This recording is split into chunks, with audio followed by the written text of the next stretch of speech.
¿De qué lado está Cristo, religión y política en el Uruguay de la Guerra Fría? Evidentemente ya plantea desde el título una gran pregunta que en la concepción de la laicidad uruguaya parecería ser una pregunta no común, ¿no? Si Cristo o si la religión toma un partido político o si toma una opción política. Pero con Diana Barrales, que venimos investigando, ella desde la antropología y yo desde el trabajo social, las ciencias sociales, este vínculo entre la religión y la política y la religión y la memoria, y cómo esto ha tenido presencia, este debate sobre las opciones políticas que distintos grupos religiosos toman o el uso de la religión que hacen diferentes actores políticos.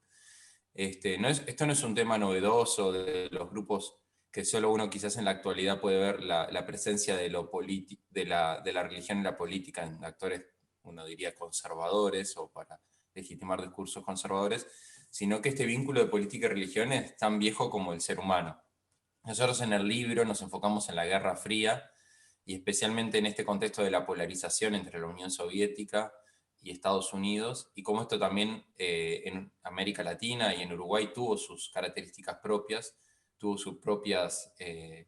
procesos,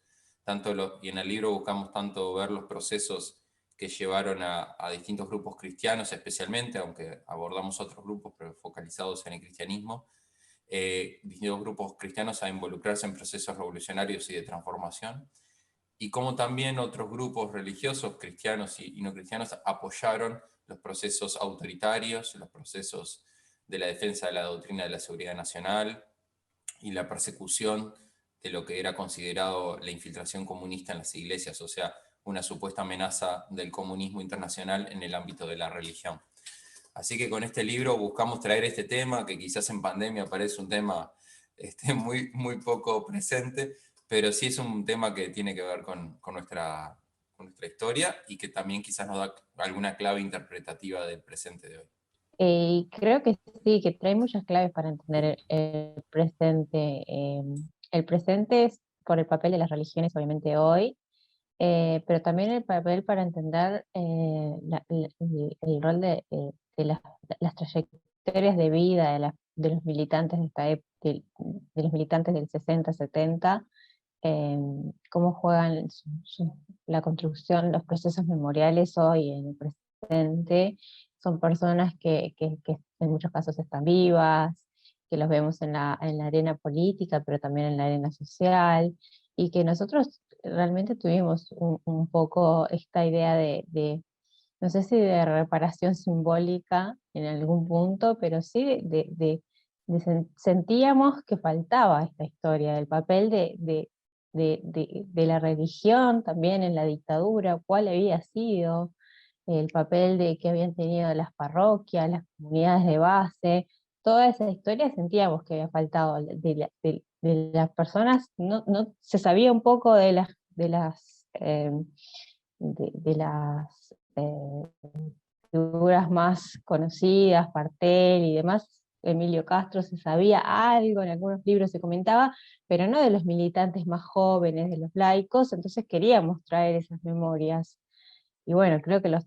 trajimos, y eso es algo relevante que el libro trae.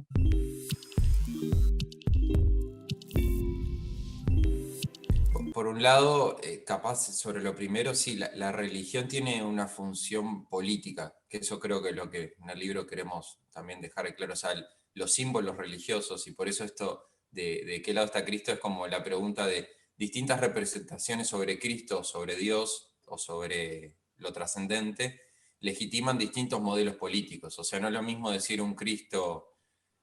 obrero, un Jesús del pueblo, que decir un Cristo general, el Rey de Reyes, el Señor de Señores, el Yahvé o Jehová, el de los ejércitos, como dijo Yaní Añez cuando dio el golpe de Estado en Bolivia, o sea, o el Cristo obrero del pueblo de la misa nicaragüense. O sea, son Cristos y son, digamos, de decir, políticamente parecerían estar en lados opuestos, o están efectivamente en lados opuestos. Entonces, tanto esta tensión entre las religiones de los pueblos originarios las religiones de matriz afro y su diálogo con el cristianismo o su confrontación, todo eso es un tema gigante. No nos enfocamos tanto en eso, que sería parte del proceso de la colonia, la conquista, y bueno,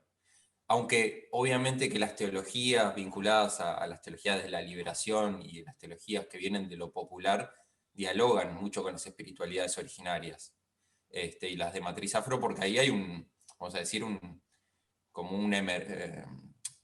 emergente liberacionista, ¿no? Porque hay una situación de opresión, por ende hay un deseo de liberación. Pero yendo más a la Guerra Fría, ahí creo que se dan procesos, por un lado, de la teología de la liberación, Concilio Vaticano II, o sea, de 1960 en adelante, y las conferencias que en el ámbito católico latinoamericano fueron importantes, pero también con los procesos autoritarios, algunos autores plantean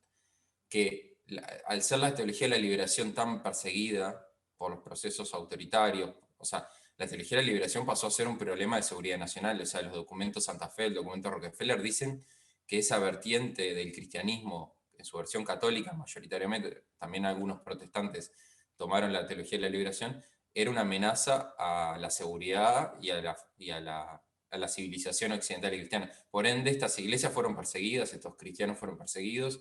En el libro abordamos algo de eso, de la cantidad de curas, pastores, monjas, laicos, que fueron perseguidos por los regímenes autoritarios, incluso llegando al asesinato, ni que hablar a la cárcel y a la persecución. Y de ahí algunos autores plantean que se explica la emergencia de los grupos vinculados a las corrientes evangelicales o el crecimiento del pentecostalismo como un refugio de las masas, hablan algunos autores. Otros dicen, bueno, que es una religiosidad que al no generar una interpelación a las condiciones materiales de vida, o sea, el pentecostalismo al enfocarse, o otras corrientes evangélicas, a enfocarse en la piedad personal, al enfocarse en una religión llevado a lo personal y a lo individual,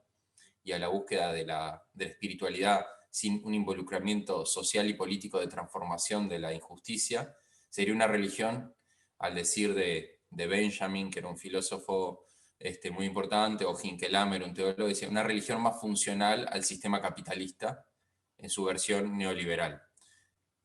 Esto que estoy diciendo es bastante discutible y hay como muchas bibliotecas,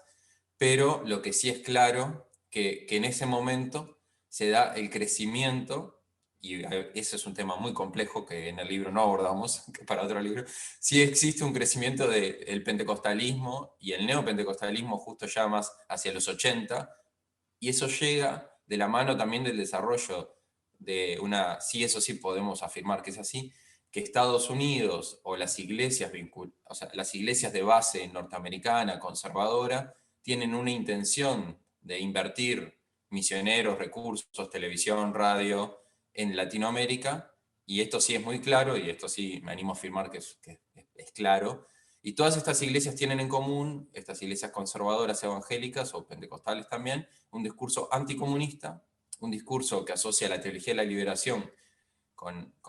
digamos, realmente con el comunismo y como una versión herética del cristianismo, y, y son antiecuménicas, o sea, también hacen un fuerte combate a la Iglesia Católica y a las iglesias protestantes progresistas. Y en el ámbito católico aparece una figura que es Juan Pablo II, que viene también a dar un parate al desarrollo de la teología de la liberación y a potenciar discursos católicos conservadores y a grupos que están también alineados ideológicamente en este contexto. Por eso nosotros usamos la Guerra Fría como contexto. En este contexto de polarización, donde todo lo vinculado a la transformación social era asociado a una supuesta invasión e infiltración de la Unión Soviética. Por eso, esto que tú decís, sí, en la Guerra Fría hay un cambio religioso. Sí, en la América Latina empieza después, digamos, después del auge de la teología de la liberación, digamos, a partir del 70 y pico, bueno, dependiendo en Centroamérica es posterior, pero en el Cono Sur es primero, empieza a disminuir la teología de la liberación, empieza a disminuir el catolicismo, y bueno, de ahí en más empieza a crecer demográficamente el sector evangélico pentecostal. Pero esto no esto no es solo explicable por la causa política. La causa política es una dimensión. Habría muchas otras dimensiones a tener en cuenta. También una dimensión que hay que tener en cuenta es, cre- es es el tema de las juventudes de ese momento, ¿no? Que estas juventudes de los 60 y algo, 60 largos, 70, se vieron muy interpeladas fuera del ámbito religioso, pero son juventudes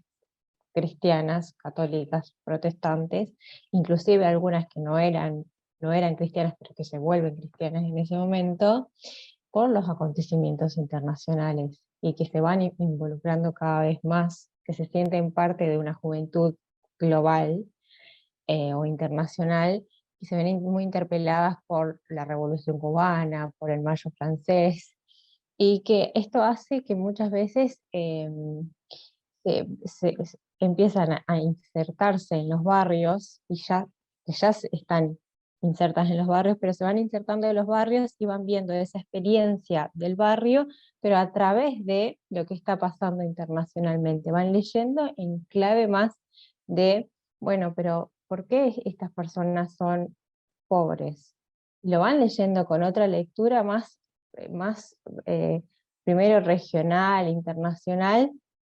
y se va dando un movimiento que, bueno, que está estudiado y que muchas personas lo viven de una forma muy a nivel de acontecimiento de, bueno, algo tenemos que hacer, que capaz que hoy se vive de otra forma, y en ese momento era de, tenemos que primero transformar la iglesia y transformar la realidad. O sea, eso está como muy marcado y creo que está trabajado en el libro, y capaz que estaba pensando ahora mientras Nikos hablaba, capaz que habría que ver cómo se da después, cómo se va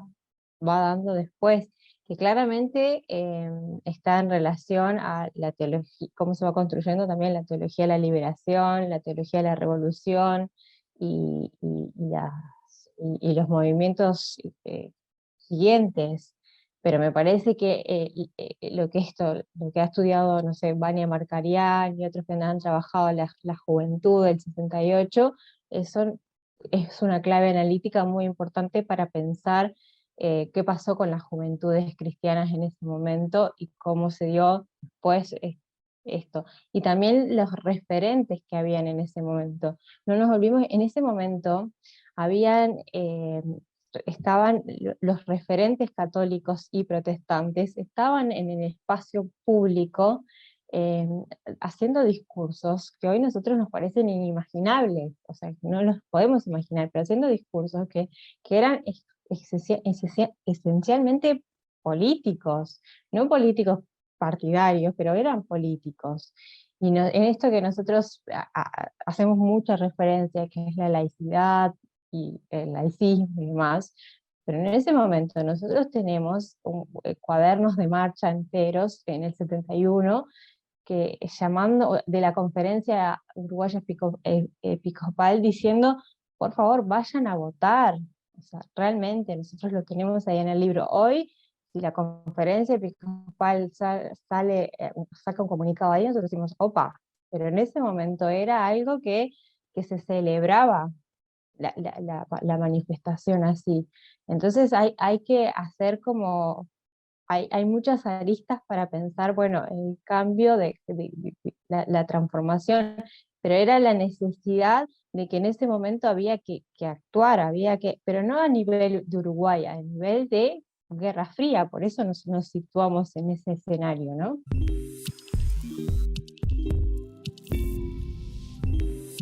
Esa es la sensación, una de las sensaciones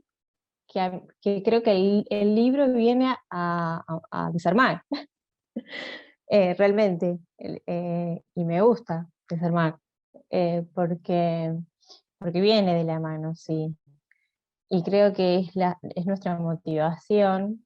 es, no solo viene de la mano, sino que se dan eh, proyectos exclusivamente, no digo exclusivamente uruguayos, que ya habían en otros países, pero se dan proyectos que nacen en Uruguay, que son proyectos a nivel de movimientos que son de inspiración cristiana, que nacen en Uruguay. No sé, si ubicás al sacerdote Camilo Torres, seguramente sí. Bueno, se crean movimientos Camilo Torres acá en Uruguay, movimientos armados acá en Uruguay, de inspiración totalmente revolucionaria armada, que revolucionario no siempre implica armado, pero de esto que te hablo sí. Eh, Acá en el 68 se crea el movimiento Camilo Torres, y la agrupación revolucionaria cristiana también se crea acá en Uruguay. Son movimientos políticos de inspiración cristiana, y hay varios y que después se van a integrar al MLN, inclusive el MLN tiene una columna cristiana, o sea, esto te demuestra que sí hay proyectos revolucionarios armados de inspiración cristiana. Y después otros proyectos también revolucionarios no armados, también de inspiración cristiana, o sea, que van de la mano. Pasa que siempre asociamos esta idea de la religión como opio de los pueblos y demás, y entonces la asociamos como que no puede ser revolucionario, pero efectivamente lo es, y el libro viene realmente a demostrar esto. Y cuando uno ve la reacción conservadora de los actores católicos y evangélicos conservadores frente a los eh, revolucionarios cristianos, evidentemente los conservadores, vamos a decir, veían eso como una amenaza revolucionaria. Una de las cartas que está ahí, que están reflejadas, dice, hay que hablar de reforma porque estos supuestos cristianos hablan de revolución. O sea que efectivamente era un proyecto político religioso que era visto como posible o era visto como, como un factor. Y también movimientos como tradición, familia y propiedad, o movimientos vinculados al catolicismo integrista. Las propias Fuerzas Armadas en sus libros, cuando recoge todos los grupos subversivos, le dedica un capítulo completo a describir todos los grupos digamos que la dictadura ya consideraba como subversivos y peligrosos adentro de la iglesia. Entonces, quizás yo creo que ahí hay otro tema a analizar que excedió al libro, pero que es una pregunta que surge después de lo que escribimos, es qué pasó después de la apertura democrática en adelante, de que todas estas vertientes cristianas que estaban en diálogo con las izquierdas políticas, y que conformaban parte también del movimiento social, sindical, estudiantil, el cooperativismo, que también tiene tremenda raíz cristiana, ahí el rol del obispo Bachino en el interior, en San José, y en un montón de surgimiento del cooperativismo en Uruguay, en Fucam directamente. ¿Qué pasó entre esos 50, 60 fermentales, el corte de la dictadura, y qué pasó después de la apertura democrática, que no parecería que se perdió esa transferencia tanto del relato, tal así que todo el mundo, incluso en la izquierda, piensa que ser cristiano es opuesto a ser de izquierda, como una idea, eslogan. O sea, incluso la explicación del Partido Demócrata Cristiano se diluyó, o sea, el relato de la fuerza del PDC, que era fundamental, fue fundamental en toda la creación del Frente Amplio, y mucho más, incluso lo del PDC es visto como algo sui generis de Uruguay, pero no se dice mucho, y mucho menos la presencia de cristianos en grupos como los GAU, o en el MLN, o en otros grupos. Eso no quiere decir que cuando uno incluso ve el parlamento actual uruguayo, que yo eso siempre juego como es casi como una paradójico que este parlamento actual, justo cuando vamos a presentar el libro, demuestra una realidad que no es esta que estamos diciendo, ¿no? Como que izquierda y cristianismo no es compatible, porque el parlamento actual tiene un montón de cristianos practicantes, y lo tiene en el Partido Socialista, en el PVP, en el MPP, y en corrientes vinculadas vamos, a la socialdemocracia frente amplista o la demócrata cristiano. Entonces, en todo el espectro frente amplista hay cristianos en Parlamento. Entonces, pero por otro lado está esta invisibilidad o esta invisibilización de lo cristiano en la izquierda. Y ahí yo creo que hay muchos prejuicios también en la izquierda política que no han sabido entender la religión en general, ni la religión progresista en su interior, ni la religión conservadora,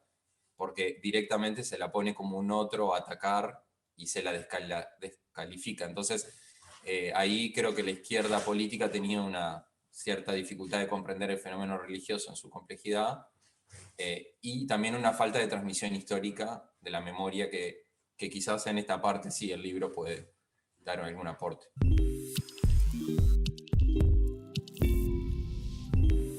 No están representando a Nacional y a Peñarol, ni están representando a los evangélicos ni a los católicos. Exacto. Está bien, eso es correcto, y está bueno esta dimensión de la separación, que es siempre muy compleja, entre la esfera personal y la esfera pública, y es toda una discusión igual, ¿no?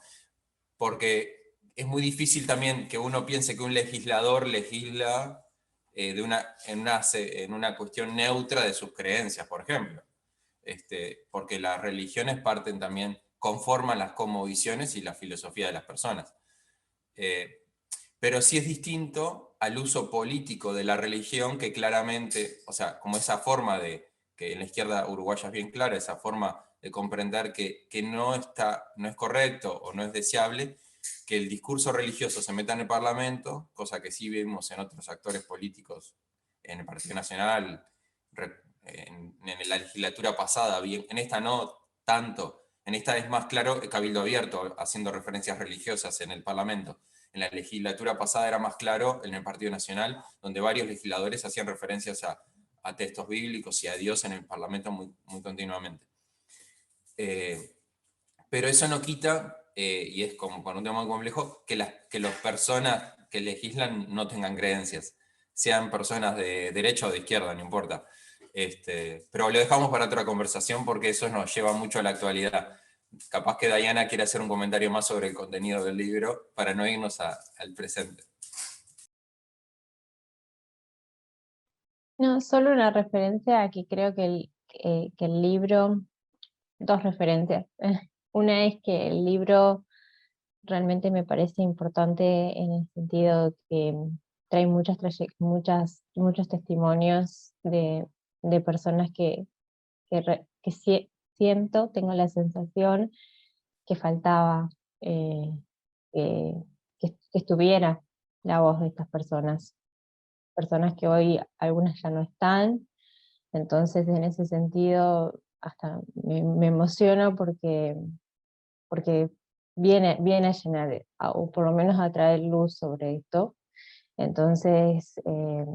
ahí creo que es un gran aporte, o por lo menos un aporte. Y el otro es que es muy difícil escribir sobre religión en Uruguay, por lo menos escribir un libro, y es por eso que no ven tantos libros sobre religión. Pero habemos varios investigadores, habemos muchos, no sé si muchos, pero más de los que piensan, y nada, que este libro contó con un fondo, un fondo concursable del MEC y otros fondos, y por eso fue que lo pudimos escribir, pero si no es muy difícil escribir sobre religión en Uruguay. Por lo general es mucho pulmón, y nada, quería recalcar eso porque hay otros investigadores, pero por lo general no llegan hay muchas investigaciones, pero como no llegan a poder publicar. Entonces me parecía que este era un lugar importante para señalar eso, porque hay muchos colegas que me encantaría leerlos. A todas las personas que se arrimen el sábado 3 a la presentación del libro, presentación oficial por Zoom, digamos, que va a estar Blanca Rodríguez, la periodista, también el historiador Gerardo Caetano, el profesor de historia Gabriel Kirichi y la militante social Margarita Perkovich, que aparte vivió varias de estas coyunturas de religión y política en su juventud, y va a estar moderando el panel Mateo Magnone. Así que quedan todos invitados, y va a estar ahí también en las redes de Fe en la Resistencia, que de alguna manera es el proyecto que dio el apoyo, pero también como muchas de las entrevistas que usamos ya venían de la investigación que estuvimos realizando para el documental de Fe en la Resistencia, y también pueden incluso pedirnos el libro por allí o conseguirlos en cualquier librería de Uruguay. Ya a partir de estos días ya está en librerías.